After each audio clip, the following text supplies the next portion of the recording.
The Lives of the Saints by Father Alban Butler, May 15th, Saints Peter, Andrew, and Companions, M.M.er, from their authentic Acts in Ruinart A.D. 250. In the neighborhood of Lampsacus, a city of Lesser Asia near the Hellespont, was apprehended in the persecution of Decius, a young man called Peter, remarkable for the beauty of his person and natural endowments of his mind, but much more for his faith and virtue. He was brought before Optimus, the proconsul of Asia, who said to him, "You have before your eyes the edicts of our invincible princes, sacrificed to the goddess Venus, as they command." Peter answered, "I am surprised that you should endeavor to persuade me to sacrifice to an infamous lewd woman whose actions modesty forbids me to mention, and are such as are punishable by your own laws." Optimus ordered him to be extended on a wheel, with pieces of wood so disposed and bound on his body with iron chains, that the wheel being put in motion, it might gradually occasion the breaking of his bones. The martyr, turning his eyes toward the heavens, said, with a cheerful countenance, "I praise and thank you, O Lord Jesus Christ, for vouchsafing me patience to overcome this cruel tyrant."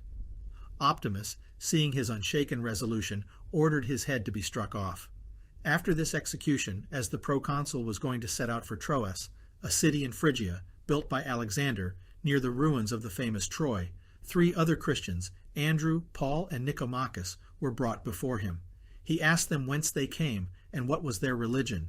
Nicomachus answered with impatience and a remarkably loud voice, "I am a Christian." The others modestly replied, "We are also Christians." The proconsul said to Nicomachus, "Sacrifice to the gods." He answered, "A Christian must not sacrifice to devils." The proconsul gave orders that he should be hung on the rack and tortured. When he was just ready to expire under his torments, he unhappily lost his crown and cried out, "I never was a Christian, and am ready to sacrifice to the gods." The proconsul immediately caused him to be taken off the rack, but no sooner had the miserable man offered sacrifice than he was seized by the devil, fell on the ground, and beat it with his head in violent agonies, in which he expired. Thus the devil usually laughs to scorn the unhappy souls which he has drawn into sin.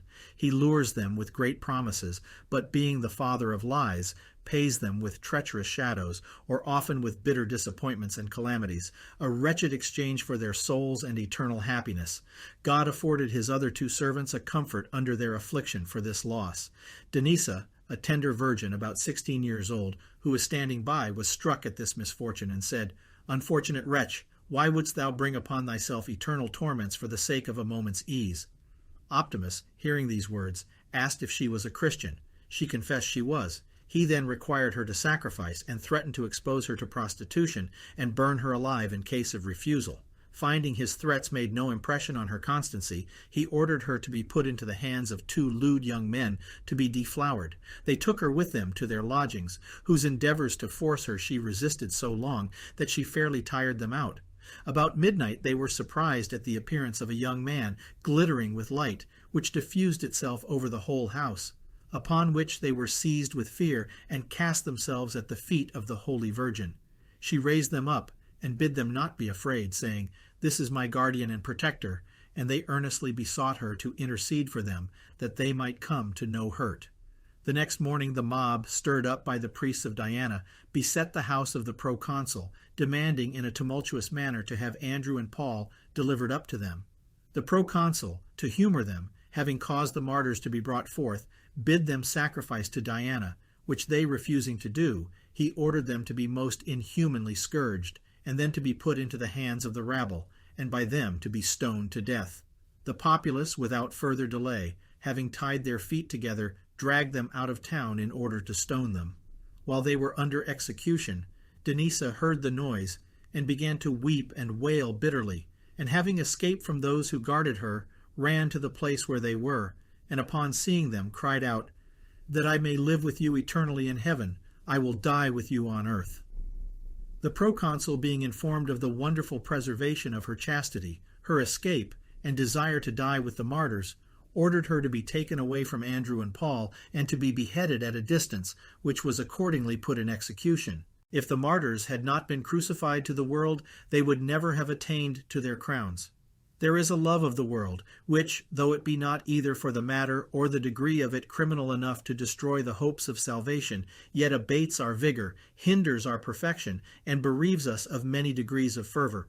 The indications of this kind of love of the world are a fondness for the pomp and show of life, too slavish an exactness in the modes and customs of the world, too quick a sense of praise, reputation, and preeminence, too great an eagerness to grow rich, too brisk a relish of pleasures, too much diversion, too great a love of ease, or an uninterrupted pursuit of worldly business, which extinguishes all gust of virtue and all relish of heavenly things, and leaves not the mind sufficient leisure or ardor for spiritual duties.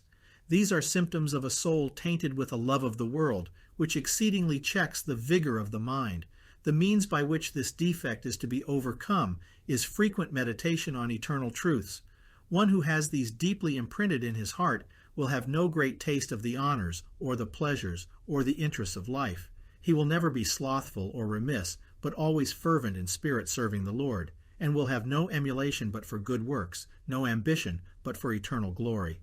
In the pursuit of this will, he lay out the vigor and strength of his mind, retrench his profit by alms, deny his pleasure, and rejoice to lead an obscure, mean, laborious, and crucified life.